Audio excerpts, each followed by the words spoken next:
Hey RT students, this week on HQ's Fast 5, we are going to talk about PFTs and obstructive disorders. And I know you all just did a collective groan because PFT stress everybody out, right? Stresses you out, stresses me out trying to teach it, but it really stresses the patients out. They're imitating the big bad wolf, huffing and puffing, trying to blow that house down. But in obstructive disorders, that doesn't happen very easily because their airways are narrowed. And no matter how hard they huff or puff, they just can't get air out fast. So we're going to talk today about how to diagnose obstructive disorders. The next session, we'll talk about how to see if those obstructive disorders are reversible. Then we'll talk about volume testing, and we'll end up the week talking about DLCO, and this is all going to be related to obstructive disorders, okay? So here we go.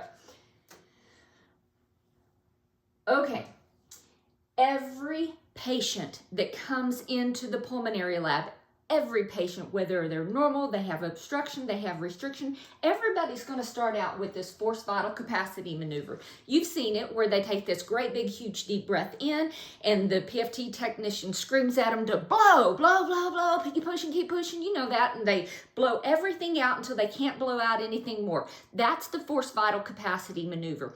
This maneuver tells about expiratory flows, okay? So we get different flows from this maneuver. FEV₁, forced expiratory volume in 1 second. How much comes out in 1 second is what we're saying. You get the peak flow. Well, you've done bedside peak flows for asthmatics, okay? And then there's this FEF₂₀₀, 1200 and FEF₂₅75. This stands for forced expiratory flow. 200 to 1200 is a relatively large number, right? So we remember this tells us about flow in the large airways, and 25 to 75 tells us about flows in the smaller airways. Keep this straight because 2575 is a smaller number than 200, 1200. Also, 2575 tells us about the super small airways disorder. That's emphysema, okay?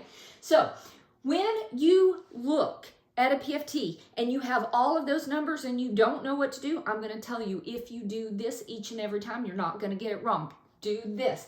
Take the FEV₁, divide it by the forced vital capacity, then multiply it by 100.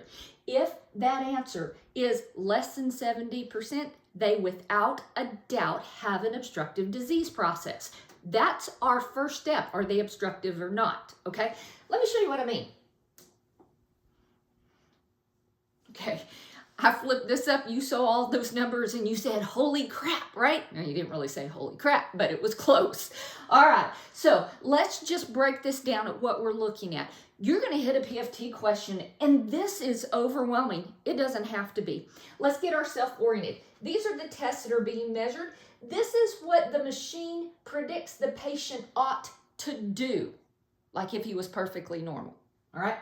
It's not that this isn't important, but this isn't important right now because this is the pre-bronchodilator test and this is the post-bronchodilator test. Well, I need to see if they have an obstructive disorder. So you have all these numbers. What's the first thing you want to do? You want to take the FEV₁, which is 1.9, and you want to divide it by the FVC, which is 3.8. And what do you get? You get 0.5, you multiply that by 100, and you get 50%. So it's called the FEV₁ divided by FVC. It is 50%. And remember I said if this number was less than 70, they have an obstructive disorder. This guy's got an obstructive disorder. Come back to me Wednesday. I'll show you how to see if it's reversible or not. See you soon.